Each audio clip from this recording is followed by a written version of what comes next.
ಮಕ್ಕಳ ಕನಸುಗಳಿಗೆ ರೆಕ್ಕೆ ಕಟ್ಟಿದ ಈ ಪ್ರಯತ್ನ ರಾಜ್ಯದಲ್ಲಿ ಮೊದಲನೆಯದಾಗಿದೆ. ನಿಜಕ್ಕೂ ಇದು ಶಿಕ್ಷಣದ ನಿಜವಾದ ಅರ್ಥವನ್ನು ಸಾರುವ ಹೆಮ್ಮೆಯ ಕಥೆಯಾಗಿದೆ. ಉತ್ಸಾಹದಿಂದ ಫ್ಲೈಟ್ಗೆ ಏರುತ್ತಿದ್ದ ದೃಶ್ಯಗಳು ಸರ್ಕಾರಿ ಶಾಲೆಗಳ ಶಕ್ತಿಯನ್ನು ಮತ್ತೊಮ್ಮೆ ಸಾಬೀತುಪಡಿಸಿದವು. ನಮಸ್ಕಾರ ವೀಕ್ಷಕರೇ, ಸಪ್ತಶ್ವ ಚಾನೆಲ್ಗೆ ಸ್ವಾಗತ. ನಾನು ಚಂದ್ರಿಕಾ. ಕಾಫಿ ನಾಡಿನ ಈ ಕುಗ್ರಾಮದ ಸರ್ಕಾರಿ ಶಾಲೆ ಆ ಎಲ್ಲ ಆರೋಪಗಳಿಗೆ ತೊಡೆತಟ್ಟಿ ನಿಂತಿದೆ. 5, 6 ಮತ್ತು 7ನೇ ತರಗತಿಯ 32 ಪುಟ್ಟ ಮಕ್ಕಳನ್ನು ಶಿವಮೊಗ್ಗದಿಂದ ಬೆಂಗಳೂರಿಗೆ ವಿಮಾನದಲ್ಲಿ ಪ್ರವಾಸಕ್ಕೆ ಕರೆದೊಯ್ಯುವ ಮೂಲಕ ಈ ಶಾಲೆ ಇತಿಹಾಸ ನಿರ್ಮಿಸಿದೆ. ಸರ್ಕಾರಿ ಶಾಲೆಯ ಮಕ್ಕಳು ಫ್ಲೈಟ್ನಲ್ಲಿ ಪ್ರಯಾಣ ಮಾಡುತ್ತಾರೆ ಅನ್ನೋದೇ ಖಾಸಗಿ ಶಾಲೆಗಳಿಗೂ ಅಚ್ಚರಿ ಮೂಡಿಸಿದೆ. ಈ ಅಪೂರ್ವ ಪ್ರವಾಸಕ್ಕೆ ಶಾಲೆಯ ಶಿಕ್ಷಕರು, ಪೋಷಕರು, ದಾನಿಗಳು ಹಾಗೂ ಎಸ್ಡಿಎಂಸಿ ಸದಸ್ಯರು ಒಟ್ಟಾಗಿ ಕೈಜೋಡಿಸಿದ್ದಾರೆ. ಮೊದಲ ಬಾರಿಗೆ ವಿಮಾನ ಏರುವ ಅವಕಾಶ ದೊರೆತ ಮಕ್ಕಳ ಮುಖದಲ್ಲಿ ಕಂಡ ಖುಷಿ ಎಲ್ಲರ ಮನಸ್ಸು ಕರಗಿಸುವಂತಿತ್ತು. ಪುಟ್ಟ ಪುಟ್ಟ ಮಕ್ಕಳು ಖುಷಿಯಿಂದ ಕೈ ಬೀಸುತ್ತಾ ಉತ್ಸಾಹದಿಂದ ಫ್ಲೈಟ್ಗೆ ಏರುತ್ತಿದ್ದ ದೃಶ್ಯಗಳು ಸರ್ಕಾರಿ ಶಾಲೆಗಳ ಶಕ್ತಿಯನ್ನು ಮತ್ತೊಮ್ಮೆ ಸಾಬೀತುಪಡಿಸಿದವು. ಮಕ್ಕಳು ವಿಮಾನದಲ್ಲಿ ಹೋಗಿ ಬೆಂಗಳೂರಿನಿಂದ ಬಸ್ಸಿನಲ್ಲಿ ಮರಳುವಂತೆ ಪ್ರವಾಸವನ್ನು ಆಯೋಜಿಸಲಾಗಿದೆ. ಸರ್ಕಾರಿ ಶಾಲೆ ಅಂದ್ರೆ ಸಾಮಾನ್ಯ ಅನ್ನೋ ಭಾವನೆಗೆ ಮುತ್ತಿಗೆಪುರದ ಈ ಶಾಲೆ ದೊಡ್ಡ ಪ್ರಶ್ನೆ ಹಾಕಿದೆ. ಪಠ್ಯ ಜ್ಞಾನ ಮಾತ್ರವಲ್ಲ, ಜೀವನಾನುಭವವು ಮಕ್ಕಳಿಗೆ ಅಗತ್ಯ ಅನ್ನೋದನ್ನು ಈ ಶಾಲೆ ತೋರಿಸಿದೆ. ಮಕ್ಕಳ ಕನಸುಗಳಿಗೆ ರೆಕ್ಕೆ ಕಟ್ಟಿದ ಈ ಪ್ರಯತ್ನ ರಾಜ್ಯದಲ್ಲಿ ಮೊದಲನೆಯದಾಗಿದೆ. ಕಾಫಿನಾಡಿನ ಸರ್ಕಾರಿ ಶಾಲೆಗೆ ವಿಶೇಷ ಹೆಗ್ಗಳಿಕೆ ತಂದಿದೆ. ನಿಜಕ್ಕೂ ಇದು ಶಿಕ್ಷಣದ ನಿಜವಾದ ಅರ್ಥವನ್ನು ಸಾರುವ ಹೆಮ್ಮೆಯ ಕಥೆಯಾಗಿದೆ.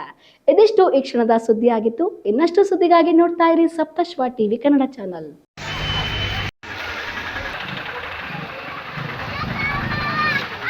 ನಮಸ್ತೆ. ಇಂದು ನಮ್ಮ ಒಂದು ಸರ್ಕಾರಿ ಹಿರಿಯ ಪ್ರಾಥಮಿಕ ಶಾಲೆ ಮುತ್ತಿಗೆಪುರ ವತಿಯಿಂದ ನಮ್ಮ ವಿಮಾನಯಾನದ ಮೂಲಕ ಪ್ರವಾಸವನ್ನು ಮಕ್ಕಳನ್ನ ಕರ್ಕೊಂಡು, ಸರ್ಕಾರಿ ಶಾಲೆಯ ಮಕ್ಕಳನ್ನು ಕರ್ಕೊಂಡು 32 ಮಕ್ಕಳನ್ನ ಪ್ರವಾಸವನ್ನು ಹೋಗ್ತಾ ಇದ್ದಾರೆ. ಇಂಥ ಕಾರ್ಯಕ್ರಮ, ಒಂದು ವಿಮಾನಯಾನದ ಒಂದು ಕಾರ್ಯಕ್ರಮವನ್ನು ಪ್ರವಾಸದ ರೂಪದಲ್ಲಿ ಸರ್ಕಾರಿ ಶಾಲೆಯಲ್ಲಿ ಏರ್ಪಡಿಸಿರ್ತಕ್ಕಂಥದ್ದು ಅಪರೂಪದ ಒಂದು ಪ್ರಸಂಗ.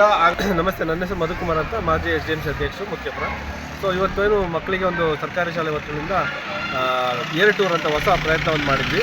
ಸೊ ಅದಕ್ಕೆ ಸಹಕರಿಸಿದಂಥ ಪೋಷಕರಿಂದ, ದಾನಿಗಳರಿಂದ, ಶಿಕ್ಷಕರಿಂದ ಹಾಗೂ ಅವರಿಗೆಲ್ಲರಿಗೂ ನನ್ನ ಕಡೆಯಿಂದ ಹೃತ್ಪೂರ್ವಕ ಧನ್ಯವಾದಗಳು.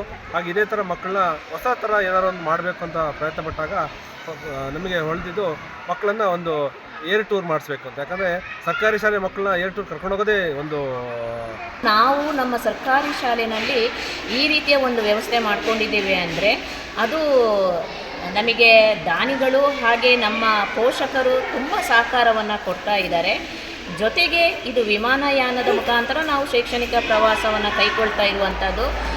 ಅದರಲ್ಲೂ ಸರ್ಕಾರಿ ಶಾಲೆಯಲ್ಲಿ ನನಗೆ ತುಂಬ ಹೆಮ್ಮೆ ಎನ್ನುತ್ತದೆ. ನಾನು 5ನೇ ತರಗತಿಯಲ್ಲಿ ಓದುತ್ತಿದ್ದೇನೆ. ನನ್ನ ಸ್ಕೂಲಿನ ಹೆಸರು ಸರ್ಕಾರಿ ಹಿರಿಯ ಪ್ರಾಥಮಿಕ ಶಾಲೆ ಮುತ್ತಿಗೆಪುರ. ಇವತ್ತು ನಾವು ಫ್ಲೈಟಲ್ಲಿ ಪ್ರವಾಸ ಹೋಗ್ತಿದ್ದೀವಿ. ನಮಗೆ ತುಂಬ ಖುಷಿ ಆಗ್ತಿದೆ. ಪಿ.ಡಿ. ಸರಿಂದ ತುಂಬ ಹೆಲ್ಪ್ ಮಾಡಿದ್ದಾರೆ. ಪಿ.ಡಿ. ಸರ್ ಎಲ್ಲ ಇಲ್ಲಿಂದ ಶಿವಮೊಗ್ಗಕ್ಕೆ ಹೋಗಿ ಶಿವಮೊಗ್ಗದಿಂದ ಬೆಂಗಳೂರು ಫ್ಲೈಟಲ್ಲಿ ಹೋಗ್ತಿದ್ದೀವಿ. ಅಲ್ಲಿ ವಿಮಾನಸೌಧ ಎಲ್ಲ ನೋಡ್ಕೊಂಡು ಮತ್ತೆ ಬರ್ತಿದ್ದೀವಿ. ತುಂಬ ಖುಷಿ ಆಗ್ತಿದೆ. ಎಲ್ರಿಗೂ ನಮಸ್ಕಾರ. ನನ್ನ ಹೆಸರು ರಂಜಿತಾ ಡಿ. ಹಳೆಮುಡಿಗೆರೆ ಗ್ರಾಮ ಪಂಚಾಯಿತಿ ಅಧ್ಯಕ್ಷರಾಗಿ ಕಾರ್ಯನಿರ್ವಹಿಸ್ಕೊಂಡಿದ್ದೀನಿ.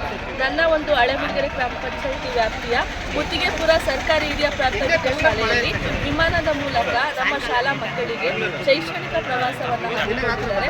ಇದು ತುಂಬ ಖುಷಿಯಾದ ವಿಚಾರ. ಬಹುಜನದ ಒಂದು ಆಸೆ ಆಗಿರುತ್ತೆ. ಈಗ ನಾನು ಓದ್ತಾ ಇರಬೇಕಾದ್ರೆ, ಚಿಕ್ಕವಳಿರ್ಬೇಕಾದ್ರೆ ನನಗೂ ಅನಿಸಿತ್ತು ನಾನು ವಿಮಾನದ ಮೂಲಕ ಶೈಕ್ಷಣಿಕ ಪ್ರವಾಸಕ್ಕೆ ಹೋಗಬೇಕು ಅಂತ. ಬಟ್ ಸರ್ಕಾರಿ ಶಾಲೆಯಲ್ಲಿ ನಾನು ಓದುತ್ತಾ ಇರೋದ್ರಿಂದ ನನಗೆ ಯಾವುದೇ ರೀತಿಯ ಅವಕಾಶ ಸಿಕ್ಕಿರಲಿಲ್ಲ. ಆದರೆ ಇದು ತುಂಬ ಖುಷಿಯಾದ ವಿಚಾರ. ಈ ಒಂದು ಶೈಕ್ಷಣಿಕ ಪ್ರವಾಸಕ್ಕೆ ಹೋಗ್ತಿರುವಂತಹ ಎಲ್ಲ ಮಕ್ಕಳಿಗೂ ನಾನು ಶುಭ ಹಾರೈಸ್ತಾ ಇದ್ದೀನಿ. ಹ್ಯಾಪಿ ಜರ್ನಿ ಅಂತ ಹೇಳೋದಕ್ಕೆ ಇಷ್ಟಪಡ್ತಾ ಇದ್ದೀನಿ.